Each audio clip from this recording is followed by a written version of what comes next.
날씨가 이러한데 비트코인이 끝도 모르고 아주 그냥 하늘로 치솟고 있죠.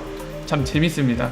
그래서 이 비트코인이 대장이기도 하고 많이 인지되어 있는 암호화폐 중 하나인데, 아무래도 이 녀석 혼자 독주를 하다 보니까 많은 분들한테 XRP 뿐만 아니라 다른 암호화폐에 관심 많으신 분들, 이런 분들한테도 되게 상대적인 박탈감을 많이 주는 상황인 것 같아요. 하지만 어쩔 수 없죠. 어쩔 수 없다는 게, 비트코인 가격 올라간다고 반드시 다른 알트코인들도 올라가야 되는 법은 없습니다. 지금이 딱 그렇죠. 작년만 봐도 그런 것 같아요. 작년에 한 비트코인 1000만원 정도 찍으면 XRP도 한 1000원쯤은 찍어줬거든요. 작년에 2번이나 그랬죠. 2월쯤에 한번 그러고, 그리고 한 4월인가요? 4월, 5월 그때쯤에 한번 그러고요. 뭐 그 뒤로는 이제 잠깐 수혈 때 번쩍 상승이 있었지만 그 뒤로 역시도 계속 줄고 타락을 했었습니다. 그런 상황이었음에도 불구하고 작년만 되돌아보더라도 비트코인이 한 1000만원 찍을 가격쯤에 임하게 되면 XRP 역시도 1000원쯤은 찍어줬어요. 다른 암호화폐도 말할 것도 없죠. 뭐 이더리움도 지금 가격보다 훨씬 높았고, 이오스도 지금보다 훨씬 높았음에도 불구하고 오늘날 그 1000만원을 훨씬 뛰어넘는 1500만원까지 갔는데도 불구하고 지금 알트코인들이 다 빌빌대고 있죠. 여기서 또 한 번 드러나는 게, 아까 말씀드린 포인트, 비트코인 오른다고 알트코인이 반드시 오르는 건 아니죠. 물론 대개의 경우는 같이 따라 올라갑니다. 어느 정도 상관관계를 갖고 따라가긴 하지만 반드시 일정한 비율로 오르지 않는다는 거죠. 오로지 이 세력 형님들한테 달려있다는 거죠, 모든 게. 그리고 반대로도 마찬가지인 것 같아요. 뭐 비트코인이 어느 정도 오른다고 약간 방향도 상승으로 꼭 가야 되느냐, 그것도 아닌 것 같습니다. 요즘 하는 게 딱 그런 걸 잘 보여주고 있는 것 같은데, 그러니까 더더욱 배팅 싸움인 것 같아요.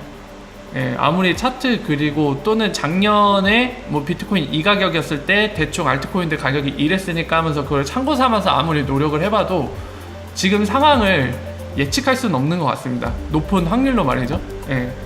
참 세력들이 운전을 참 잘하는 것 같아요. 그래서 저는 개인적으로 더 약간 화가 나는 게, 빨리 이 투기판이 무너졌으면 좋겠습니다. 말씀드린 사이에 많은 분들 오셨네요. 제 인사 못 드린 분들께도 인사드리겠습니다. 어서 오십시오. 계속 이어서 말씀드리면, 그래서 빨리 이 사기판이 끝이 났으면 좋겠습니다. 실제 여러분들 제가 비유를 든 거 있잖아요. 유류시장, 세계의 뭐 석유시장이라던가 실제적인 수요와 공급에 의해 형성되는 시장들, 물론 여기에도 카르텔은 있습니다. 담합도 있고 어느 정도 가격을 조작하려고 하지만은 아까 말씀드린 암호화폐 시장처럼 그렇게 막 대놓고 마음대로 휘젓지는 못해요, 솔직히.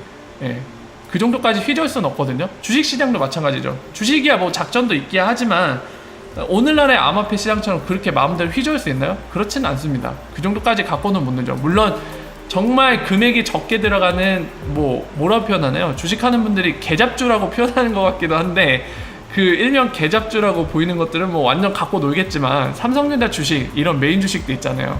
이런 거는 마음대로 못 갖고 놀죠. 물론 가격은 어느 정도 영향을 주겠지만 막 완전 바닥을 깔았다가 완전 꼭대기까지 올라갔다가 마음대로 할 수는 없습니다. 그런 건 지금 말씀드린 것처럼 빨리 암호화폐 시장 역시도 그렇게 좀 안정적으로, 사기판이 아니라 안정적으로 좀 변했으면 좋겠다는 생각이 더 많이 드는 요즘인 것 같아요. 어서오세요. 반갑습니다. 자, 그러니까요, 가격을 지네 마음대로 갖고 놀아요. 참 화가 나죠. 빨리 끝장이 났으면 좋겠습니다. 자, 그래서 간단히 요즘 상황에 대해서 좀 얘기가 나온 김에 얘기를 꺼냈는데요. 일단 그거는 뒤로 하고 오랜만에 제가 그 책 읽어주는 남자 모티브를 따갖고 막 몸을 읽어주는 남자, 뭐하는 남자, 뭐하는 여자, 이런 슬로건이 많이 있잖아요. 간만에 최근의 소식들을 간략하고 빠르게 핵심만 정리해서 여러분들께 전달드리는 그 최근 소식들 알려주는, 설명해드리는 시간을 갖도록 하겠습니다. 최근에 여러가지 이제 디테일한 부분을 설명드리거나 요즘 소식을 정리 못했는데요. 오늘이 이제 최근 소식을 정리하는 리플 읽어주는 남자 모드로 여러분들께 최근 소식들 빠르게 핵심만 집어서 말씀을 드리도록 하겠습니다. 자, 가보실까요? 일단은 최근 소식 보죠. 열려라 뿅. 자, 바로 가겠습니다. 일단은 드림나우 누구죠? 바로 그 이노베이션 인프라스트럭처, 중앙은행들과 보통 이제 협업을 하는 리프사 직원입니다. 본부장급이고요. 이 친구라고 하면 안 되죠. 저보다 나이 많으신데. 자, 이분이 지금 보시는 것처럼 이제 그 크로스보더 페이먼트와 이제 리저널 페이먼트, 특정 지역들, 아시아나 막 중동 또는 이제 남미나 북미 또는 유럽 이런 지역들이 이제 리저널이라고 얘기하는데, 그런 페이먼트와 관련해서 설명하는 발표를 가졌습니다. 그래서 지금 보시면은 이제 여기 잠깐 보이시죠? 같이 참여했던 패널들, 밴쿠버 타일랜드 보이시죠? 태국 중앙은행도 껴있고, 이거는 모르겠네요. ATK? 이 사람 뭐 하는 사람이죠? 앞에 이제 어디에 속한지는 나와 있는데, 이건 처음 보는 회사네요. 어쨌든 간에 이 친구가 눈에 확실히 띕니다. 태국 중앙은행. 태국에는 우리 잘 알고 있는 시암이 있는 나라기도 하죠. 굉장히 리프사한테 협조적인 나라기도 한데, 어쨌든 여기도 참석하는 가운데 같은 패널에서 지역 그리고 크로스오버 페이먼트에 관련된 것을 설명하는 프레젠테이션이 있었던 것 같습니다. 여러분들 간단히 이 리저널 페이먼트와 크로스오버 페이먼트의 관계에 대해 간단히 설명드리면은 그 도메스틱 특정 아시아 지역이나 또는 더 좁게 봤을 때 어떤 특정 나라 내의 송금, 그러니까 예를 들면은 우리 같은 경우 그거예요. 제가 우리은행을 쓴다고 가정하고 여러분들 신한은행 쓴다고 하면 제 계좌에서 여러분 계좌로 송금을 하는 거, 이게 바로 국내 안에서의 송금이죠. 그러니까 그것과 국경을 뛰어넘는 크로스보더 페이먼트의 관계는 명확합니다. 크로스보더 페이먼트만 효과적으로 리프사가 만들어준다고 전 세계가 효과적으로 되는 건 아니에요. 우리나라 같은 경우는 여러분들이나 저나, 그러니까 우리나라의 금융이 잘 된 이런 나라에 있기 때문에 체감이 안 되는 것 뿐이지, 아프리카 이런 데 가면 국내 송금조차도 어렵습니다. 뭐 일례로 우리나라도 한 10년 그 이전으로 돌아가면 막 수수료 내기도 하죠. 요즘에도 수수료 내지만 웬만해서는 그 자기 주 은행에 자기가 많은 거래 내역이 있거나 이런 기준을 만족하면은 보통 송금하는데 수수료 안 받거든요. 요즘에 얼마 받는지 모르겠어요. 제가 수수료 내본 적이 없어서. 어쨌든 옛날로 돌아가면 무조건 수수료 내는 추세였는데 요즘에는 좀 많이 좋아졌죠. 이런 것처럼 일본만 해도 일본도 수수료 여전히 많이 내요. 우리나라보다 금융 인프라는 좀 뒤져 있거든요. 디지털화 돼 있는 게. 그런 것처럼 상대적으로 우리가 좋은 나라 쪽에 속하다 보니까 금융 인프라 쪽에서는요. 그러다 보니까 체감이 안 되는 건데, 도메스틱 페이먼트도 효율적으로 돼야 됩니다. 그래야지 서로 간에 이제 국내에서 돈이 잘 돌고, 그런 돈이 해외로 나가서 해외 특정 은행 도착하면은 실제로 돈을 보낸 사람이 해외 특정 은행에 이제 또 다른 은행으로 보내고 싶어 하는 거잖아요.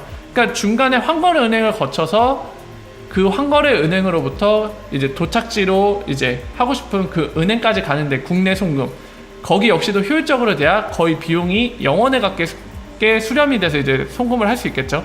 그런 측면에서 굉장히 중요한 겁니다. 그래서 일례로 예를 들면은 여러분들 모니탭이 왜 일본 내에서 일단 수수료를 영원으로 만드는 그런 효율적인 도메스틱 페이먼트를 만들려고 했냐면은, 작년에도 제가 설명드렸지만 방금 설명드린 이유 때문이기도 합니다. 일본이 아무리 이제 SBI VC를 엑스라피드 이제 파트너 거래소로 채택을 해서 이제 엑스라피드 이용해서 일본과 다른 나라 간에 이제 크로스보더 페이먼트 효율화 하더라도 일본 국내로 도착했을 때 그 컨소시엄 일본 은행이 아닌 다른 은행으로 목적지를 잡는다면은 거기에서 비용이 많이 드는 거예요. 해외 송금도 아닌데도 불구하고.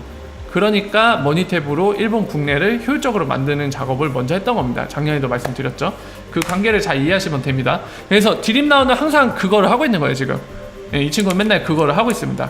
그리고 이 역할을 하는 데는 누가 제일 중요하다? 중앙은행. 그림 기억하시죠? 그림도 한번 이제 복습 차원에서 보고 갈게요. IMF 리플 치면은 왠지 나올 것 같은데 안 나오네요.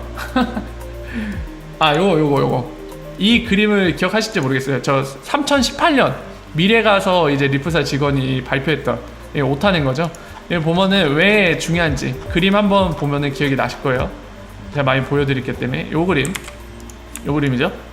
중앙은행끼리 서로 연결로 하고, 그리고 중앙은행이 각 나라의 중심점이 돼서 그 나라의 페이먼트를 엑스커런트 같은 리얼타임 페이먼트로 효율화시키고, 그리고 중앙은행 통해서 이렇게 주고받는, 예. 큰 규모의 자금들 이렇게 주고받는 그림을 그림으로써 효율적으로 만들 수도 있겠죠. 예, 리프사 그래서 IMF 발표 때 이 발표를 한 거죠. 예, 여기도 써있죠. 리저널 네트워크라고. 센트럴뱅크가 그걸 만들어낸다고. 지금 드림라우가 항상 하는 거는 요거 한 겁니다. 중앙은행과 이 구도를 만들려고 항상 노력을 하는 거예요. 그거를 기억하시면 됩니다. 자, 계속 이어서 보겠습니다. 자, 여러분들 제가 간간히 말씀드린 게 있죠. 한국인들은 참 능력이 뛰어나다고 말씀을 드린 경우가 좀 있잖아요. 예, 이 케이스가 바로 이런 케이스인데 BIS 뭐죠? 바셀. 예, 바로 이제 중앙은행이라고 할 수 있는 국제기구죠. 예, 바로 BIS라고 저희가 줄여서 얘기했는데 여기에서 이제 리서치 헤드, 그러니까 본부장급으로 우리나라 분인 걸로 추정이 됩니다. 이름상 아마 우리나라 분이 거의 확실할 거예요. 신현송님이라고 거기에서 본부장의 직급을 맡아서 지금 근무를 하시는 분이 계세요. 그래서 이분이 되게 트위터에서 많은 정보들, 되게 도움이 될 만한 정보들 올리는데 이분 인터뷰한 거 보니까 리브라에 대해서 의견을 밝힌 게 있습니다. 그래서 요건데 링크로 남겨놓은 게 있어요. 궁금하시면 요걸 보십시오. 유튜브 영상이지만 오디오만 나와요. 한 10분 40초쯤에 보면은 나오는데 뭐 신현송님의 의견이 이제 BIS를 대변하는 건 아니겠지만 아무래도 주요 직급 역할을 맡고 계신 분이다 보니까 BIS의 전체적인 의견은 좀 비슷한 관점이라고 볼 수도 있겠죠.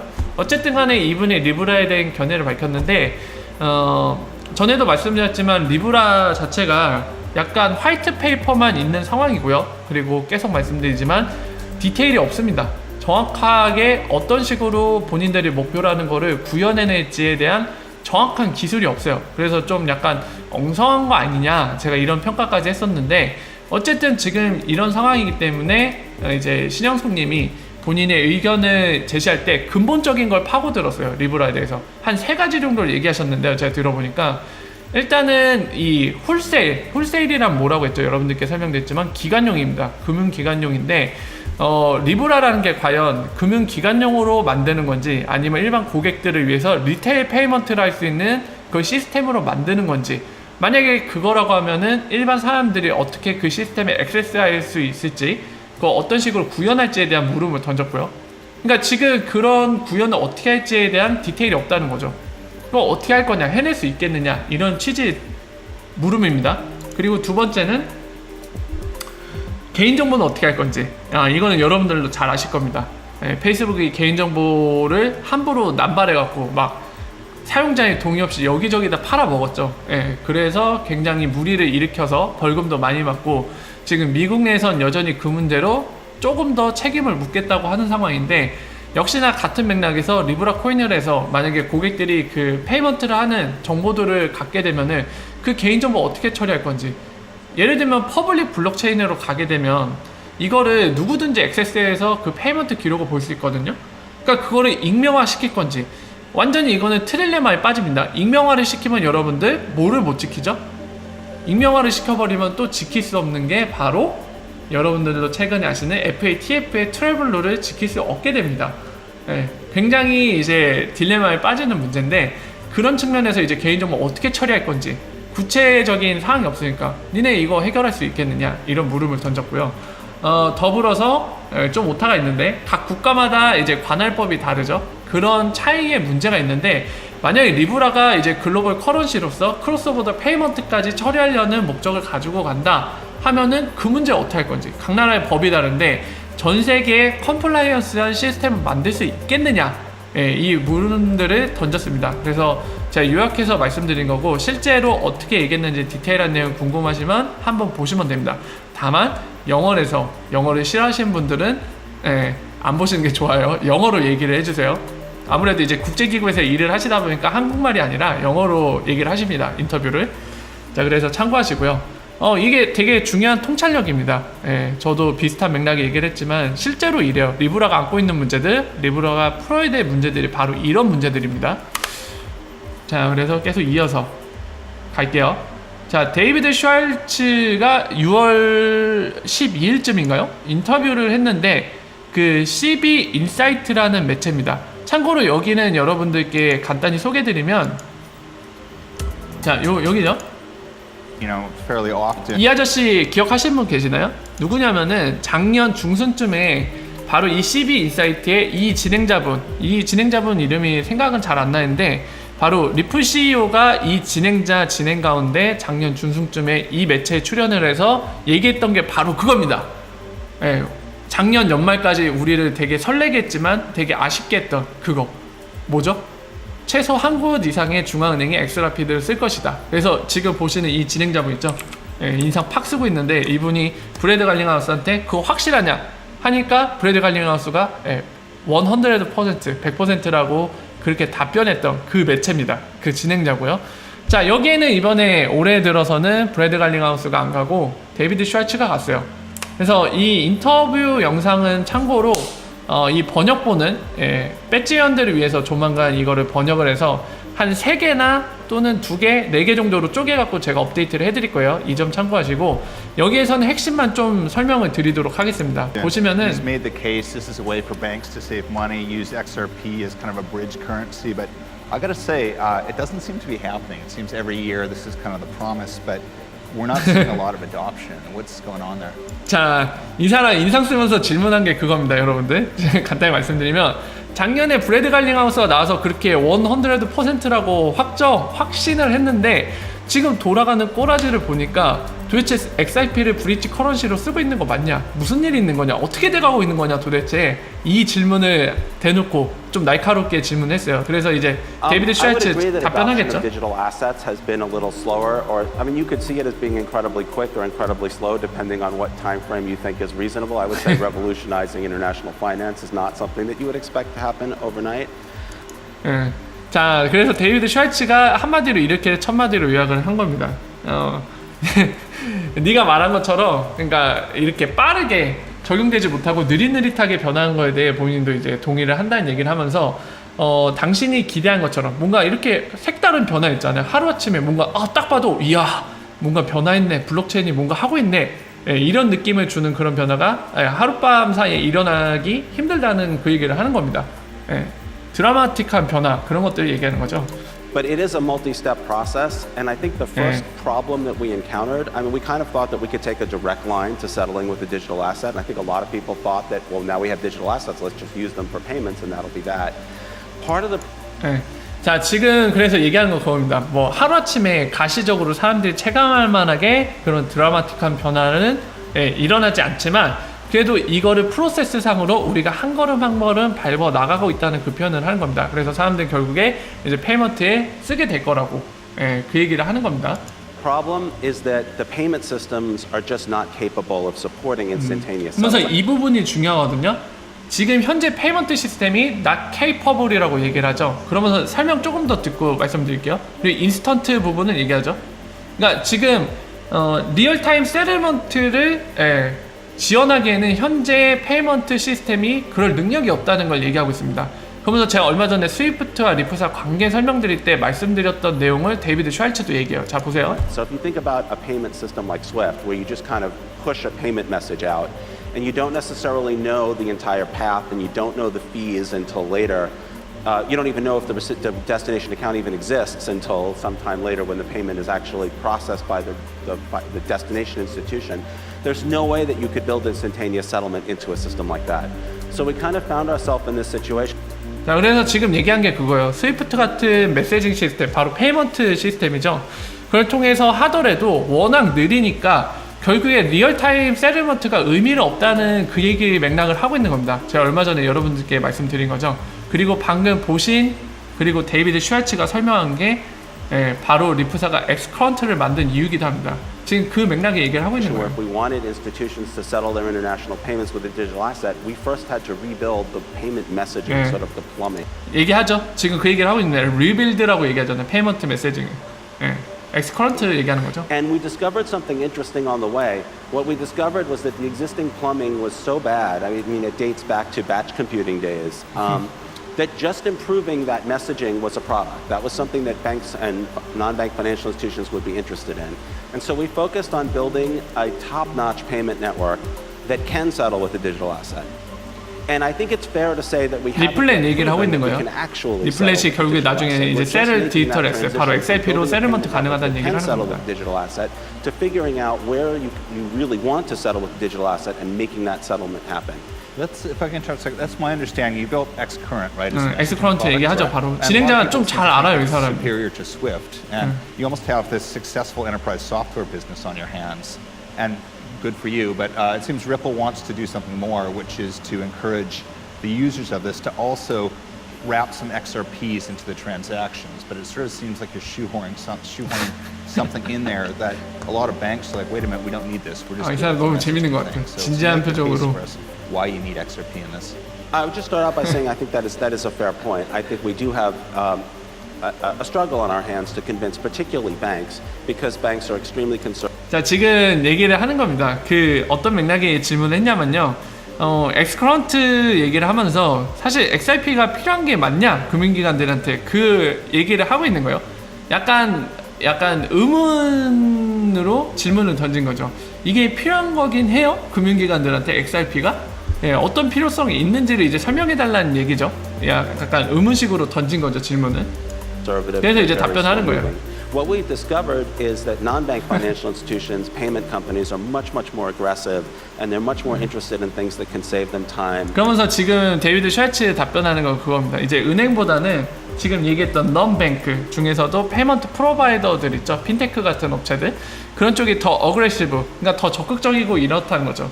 그래서 이 친구들이 먼저 쓰게 된다는 그런 맥락의 얘기를 설명을 하고 있는 겁니다, 지금. X-Rapid product is a way to kind of 그래서 solve that X-Rapid problem. 얘기가 나왔죠, 바로. It was adapted to the real life situation that we were facing. We kind of had this idea that institutions would hold XRP or a digital asset, they'd make their payments with a digital asset, or regional hubs 홀드 would settle 얘기했습니다. with XRP a 홀드 digital asset. 보유해서 하는 거. And for a variety of reasons, the world wasn't quite ready for that, including regulatory issues, lack of liquidity. 그러니까 홀드에서 이제 뭐라 해야 될까? XRP 직접 홀드해 갖고 사용하는 거 얘기했는데 지금 그러기엔 레귤러토리 이슈 그리고 leg 오브 리퀴디티 얘기를 하죠. 리퀴디티 부족하다고. 그러니까 이런 이슈들 때문에 지금 안 된다는 거예요. 이코시스템도 아직 준비가 안 됐고요. 그래서 엔드 스테이트라고 얘기하잖아요. 여기서도 최종 단계를 얘기하는 거죠. 그 그림. 엔드 스테이트라고 얘기했죠. Aimed at two things. So one of them is sort of remittance type international flows. 그러면서 엑스라피드가 두 단계가 있다고 하죠. 두 타입이 있다고 하는데 역시나 여러분들께 설명드린 대로 레미턴스 타입을 얘기합니다. 그죠? 네. Where cost is very high. And the volatility actually favors 리테일, digital 그러니까 assets, 소액 which is kind of 송금을 bizarre. 얘기하는 거예요. Usually 해외 송금. people say the problem with digital assets is they have such volatility. But here, if you think about trying to pre-fund Mexican pesos on a Thursday to make payments on a Monday, that's a lot of volatility in Mexican pesos. Whereas if you can use XRP, which can move across the planet in just a couple of seconds, the volatility is actually less. Even though XRP is inherently more volatile, you're only holding it for the minute or two it takes to complete the transaction.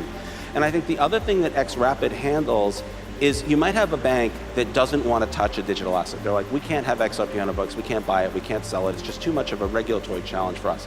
But let's say they want to make a payment in Mexico and they don't want to have to pre-fund and they don't want to have to get confirmation 3 days later. What they can do is they can have an XRapid customer that probably won't be a bank. It'll be a payment company or some other type of institution that uses a digital asset to buy the Mexican pesos as an internal treasury function and then offers those Mexican pesos to the bank. So it's a workaround to the limitations that we found that we think is adapted to the way to the situation we're in today. Wait, and this is the part I've never quite got. 자, 그래서 여러분들도 알고 계시는 내용을 래퍼처럼 길게 얘기했는데 그겁니다. 그냥 엑스라피드 통해서 직접 홀드하지 않고 직접 터치하지도 않고 XRP라는 디지털 에셋을 이용해서 프리펀딩 없이 그리고 볼라틸리티 리스크도 없이 온디맨드 형태로 그렇게 멕시코로 예를 든 게 바로 멕시코죠. 멕시코로 그런 식으로 세틀먼트가 가능하다는 거를 길게 표현한 거예요. 우리도 알고 있는 내용. 다시 한번 풀어서 설명을 해준 겁니다. 자, 그러면서 이제 뭐 My head around. For this to work, you almost need like a local market maker who's going to. 마켓 메이커 얘기를 하는데 여기서 중요한 건 마켓 메이커 얘기하는 부분까지만 좀 얘기를 하고 갈게요. Exotic currency, like you often said, the Philippines is another one. What are these companies like? It's sort of like, yes, that would work if these companies existed, but do they even exist? 자, 이 진행자가 아까도 말씀드렸지만 이해도가 높다고 했는데요. 지금 질문한 게 여러분들 그거예요. 이 뭐지? 아니 뭔가 또 어그로꾼이 왔군요. 잠시만 정리하고 가겠습니다.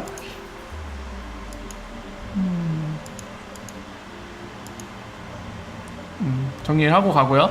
자, 이 사람이 이해도가 높다고 제가 말씀드린 이유가 여기서 드러나는데, 이 사람이 그 질문했어요.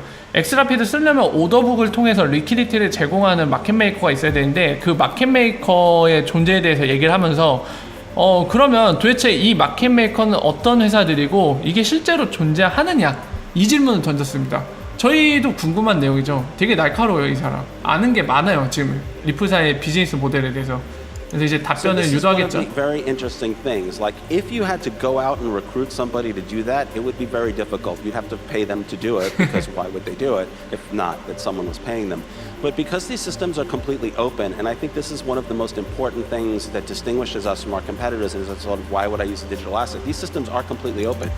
자, 지금 어떤 걸 얘기하냐면은 예를 들면 이 회사들이 실제로 존재하느냐, 있으면 얘기 좀 해달라는 취지로 질문했잖아요. 데이비드 슈왈츠는 좀 약간 우회해서 답변합니다. 어떻게 답변했냐면은 실제 예로 네가 만약에 이 일을 시킨다고 나가서 시장에 나가서 고용을 해봐라. 쉽지가 않을 거고 그 사람들한테 돈을 지급하는 것도 쉽지 않을 거다.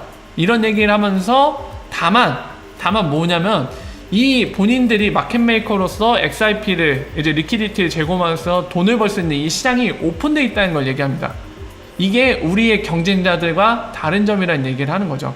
여러분들 생각을 해보세요. 지금 되게 중요한 걸 얘기한 건데, JPN 코인 같은 경우 이제 쿼럼이라고 JP 모르건이 만든 그 블록체인 내에서 사용하는 암호화폐고, 그건 프라이빗 네트워크죠.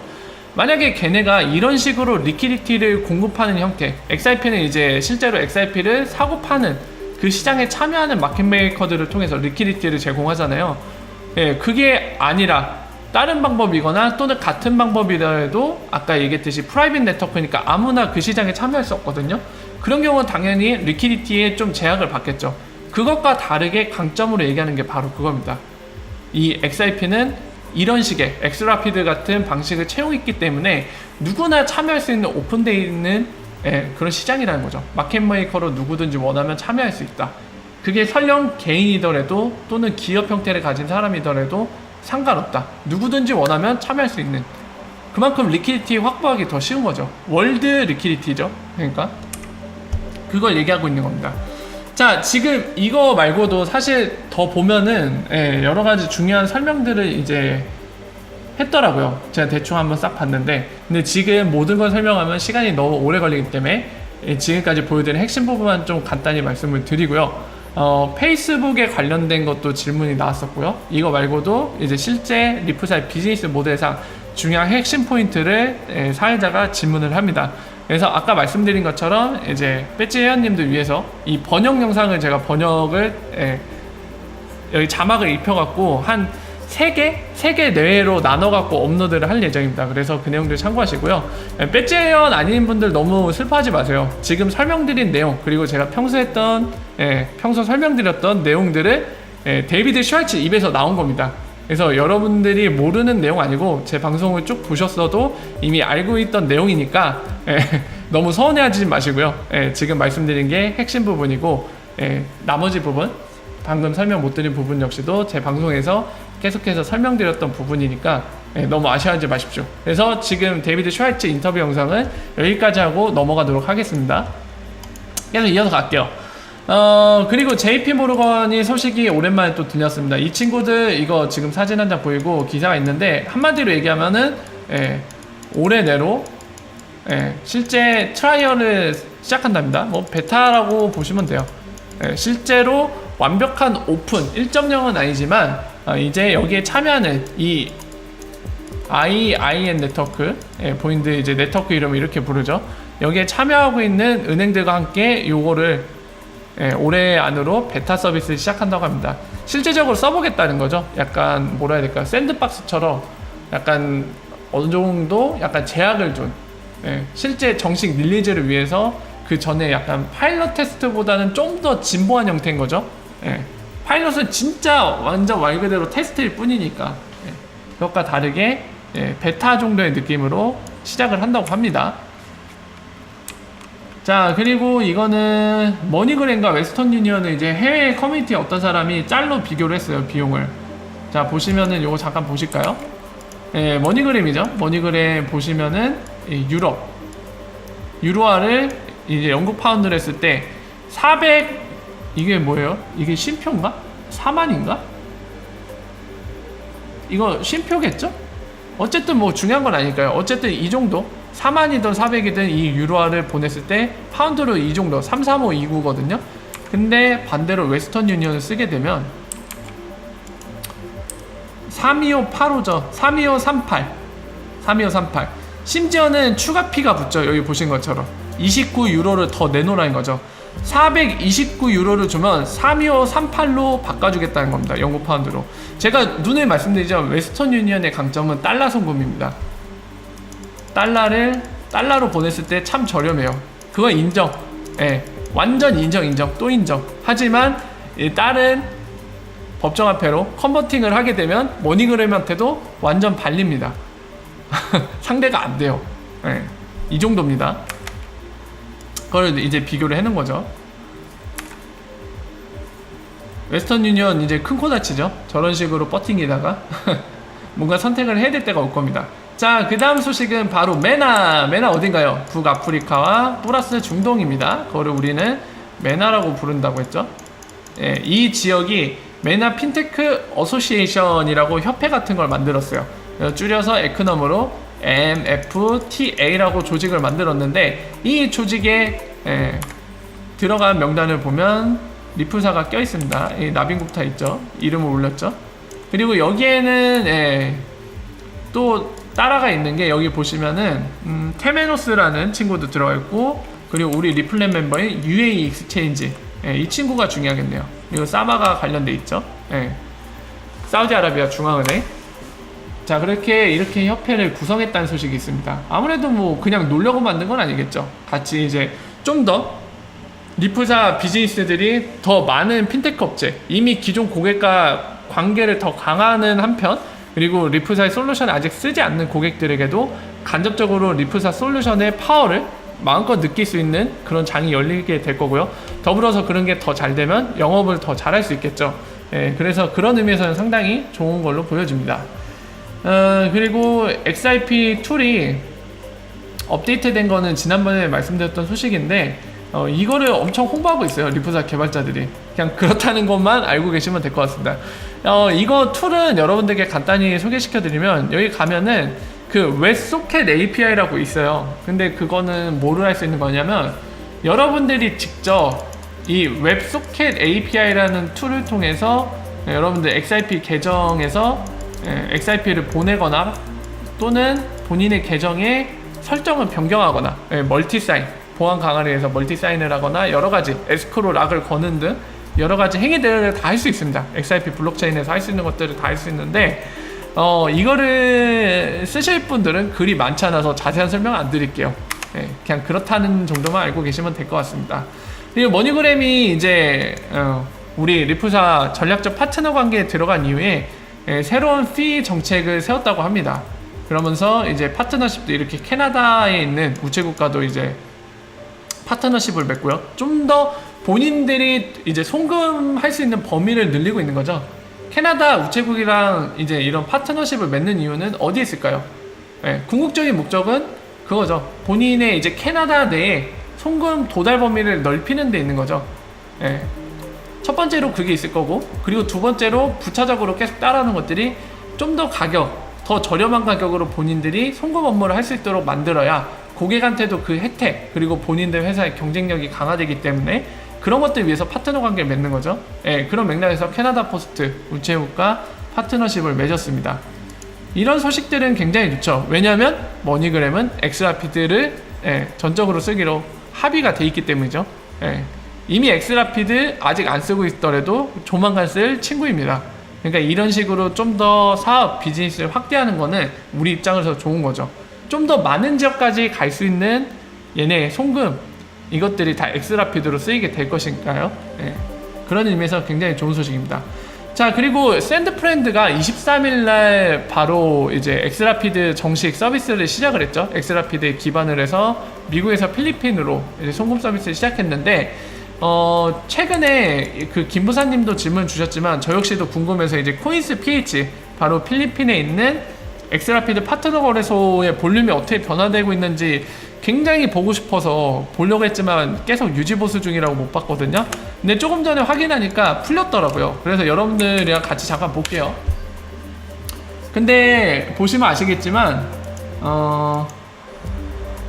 별로 변화가 없습니다. 별로 변화가 없어요 아직. 자 볼까요? 여기서 볼륨이라고 치면은 보이겠죠?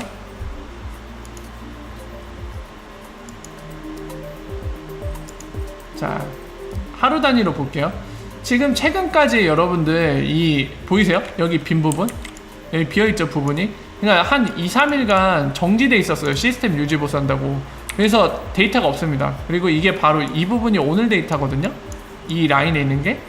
근데 보면은 아직 볼륨이 형편없어요. 지금 보면은 볼륨이 어디 나와 있냐면은 여기 나와 있습니다. 여러분들 요거 이게 볼륨이거든요. 42.53K입니다. 그러면 여러분들 이게 얼마냐면은 42,530개예요. 오늘 거래량이. 물론 이제 오늘 하루가 끝나지 않아서 좀 더 시간이 있긴 하지만 42,530개면은 별로 안 됩니다. 이거 한 2천만 원 되려나요? 그죠? 500원 기준으로 계산하면 2천만 원 정도잖아요. 예, 오늘 하루 볼륨이 2천만 원 정도밖에 안 돼요. 볼륨이 약합니다. 지금 리퀴디티 이 오더북에서도 너무 약하고, 예, 사실 되게 큰 변화를 기대하기에는 좀 힘들어 보이는 상황이에요.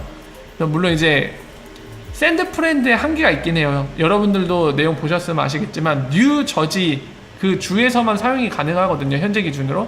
그래서 샌드 프렌드가 더 많은 지역으로 미국의 전역으로 서비스를 확대한다고 했었죠.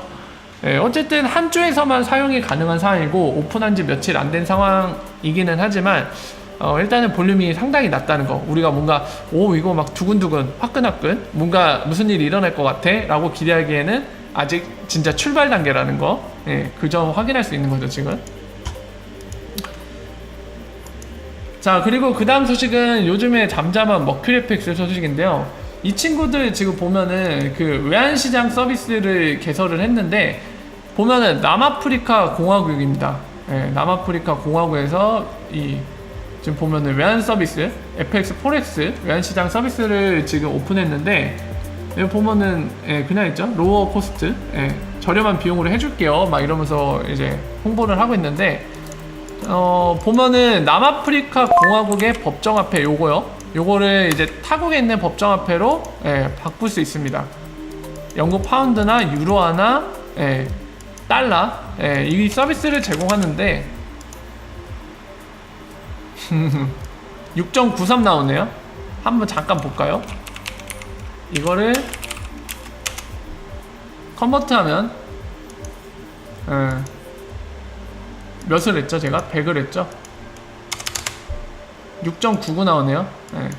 수수료가 작기는 하네요. 확실히 적기는 한데 그래도 어쨌든 간에 뭐 수수료는 그렇다 치고 지금 중요한 거는 이 친구들이 남아프리카 공화국에 이런 걸 만들었는데 여러분들 몇 번 말씀드렸지만 남아프리카 공화국에 그쪽에 암호화폐 거래소 중에 그 이름 뭐죠? 이제 지금 이름도 생각 안 나는데 작년 10월부터인가 XRP랑 이 남아프리카 공화국의 법정화폐인 요 친구 GAR 요 쌍을 만들어 놓은 거래소가 있었습니다. 그리고 그 거래소는 작년부터 러브콜을 불렀어요. 리플스한테 우리 엑스라피드 파트너 거래소 되고 싶어요 하고 러브콜을 보냈었는데 그런 거래소가 있는 지역입니다. 이런 얘기를 말씀드리는 거 오해하시면 안 돼요. 그래서 뭐 지금 머큐리팩스가 이미 엑스라피드 통해서 외환시장 서비스를 남아프리카 공화국에서 하고 있다는 얘기세요? 이렇게 생각하시면은 그건 너무 많이 가신 거고요. 이것과 관련된 정황을 말씀드린 것 뿐입니다. 아직 그렇게 보기에는 뭔가 단서가 많이 부족해요. 그래서 그와 관련 있는 정보들을 여러분들께 설명드린 거고 이게 엑스라피드 기반한 서비스로 외환시장을 오픈한 거라 이렇게 말씀드리는 건 아니에요. 오해하시면 안 됩니다. 그래서 관련된 정보를 말씀드린 거고 지속해서 이제 머큐리FX가 전적으로 엑스라피드를 미래라고 얘기하는 고객이기 때문에 어떤 행보들을 보이는지 관심 있게 좀 지켜볼 필요가 있죠. 그래서 이것과 관련돼서 나중에 정보가 추가되거나 단서가 추가됐을 때 어떤지를 저희가 살펴보면서 어떤 일이 벌어지는지 파악이 가능할 것 같습니다. 그래서 그렇게 말씀을 드리는 거고요. 벡트가 모바일 페이먼트 앱을 출시한다고 하죠. 그러면 요거 그거 하겠죠. 역시나 벡트가 이제 비트코인을 취급하는 걸로 돼 있기 때문에 공식 발표된 비트코인만 놓고 얘기했을 때 비트코인 갖고 고객들이 뭔가 페이먼트 하는 거를 본인이 비트코인 받아주고 그거를 달러로 바꿔갖고 이제 뭐 예를 들어 머챈트 상인들 한글로 쓸게요. 그냥 상인 예를 들면 스타벅스나 이런 데서 쓸 수 있도록 그 서비스를 제공하겠죠. 그런 내용입니다. 빠밤빰. 만약에 이거 나중에 XRP도 취급 대상으로 들어가면 마찬가지 서비스를 해주겠죠. 벡트 고객들이 본인들이 벡트 서비스에서 XRP라는 암호화폐 들고 있으면 이제 벡트랑 어느 정도 협약이 된 상인들, 뭐 스타벅스면 스타벅스, 마이크로소프트면 마이크로소프트 이런 데서 벡트를 통해서 벡트가 암호화폐 받아주고 이거를 이 친구들한테 달러나 이런 법정화폐로 바꿔서 넘겨서 이런 서비스를 제공해 줄 수 있겠죠. 이제 얘기 나온 김에 또 말씀드리면 최완성형 그거가 있죠. 어떤 특정 암호화폐가 성공했을 때 형태는 XRP가 그대로 XRP로 전달될 수 있는 이런 형태라고 했죠. 중간에 법정화폐로 바뀌면은 얘 자체가 보편적 수용성을 갖는 건 아니다. 이거 많이 말씀드렸습니다. 이 점을 기억하셔야 돼요. 자, 그래서 여기까지 설명드리면 다 설명드린 것 같네요. 최근 소식들. 아, 그리고 SBIVC가 여러분들 지금 시스템 유지 보수가 2번 예정이 되어 있습니다. 아직 6월 26일이죠. 이번 주 금요일인 6월 28일 날에 대략 10시간 정도의 시스템 유지 보수가 예정되어 있고요. 7월 1일 날에 아침 6시부터 8시까지 시스템 유지 보수가 예상되어 있습니다. 아무래도 어떤 특정 서비스가 변화될 때는 이런 점검 시간을 가질 수밖에 없거든요. 그래서 매번 SBI VC가 키타오 할아버지 맨날 프레젠테이션 할 때 7월에 오픈하겠다고 얘기를 했죠. 그래서 7월이 거의 다 왔는데 이런 유지보수 뒤에 이제 오픈을 할 거기 때문에 이런 점검 내용에 대해서 좀 관심을 갖고 지켜볼 필요가 있습니다. 개인적인 바람으로는 이 7월 1일 점검 이후에 확 오픈했으면 좋겠어요. 바로. 그동안에 우리가 기다린 게 1년이 넘죠. 이 친구들 정말 밀당이 장난 아니에요. 1년 이상 기다리게 만들었어. 자, 그래서 여기까지 설명을 드린 것 같습니다. 이거 카바렉스는 지난번에 설명드렸죠? 여기 나오는 USDX. 자, 여기까지 해서 설명을 드렸습니다. 오늘 간만에 최근 소식들 전하는 니플 읽어주는 남자 모드로 여러분들께 소식 전해드렸는데요. 상당히 빠르게 진행을 하다 보니까 약간 목이 탄데 한 30초 정도만 휴식을 하고 이어서 Q&A 때 여러분들이 나누고 싶은 얘기들 함께 나누면서 우리가 함께 얘기를 나눈 시간을 가지면 좋을 것 같습니다. 한 30초 정도만 휴식을 할게요.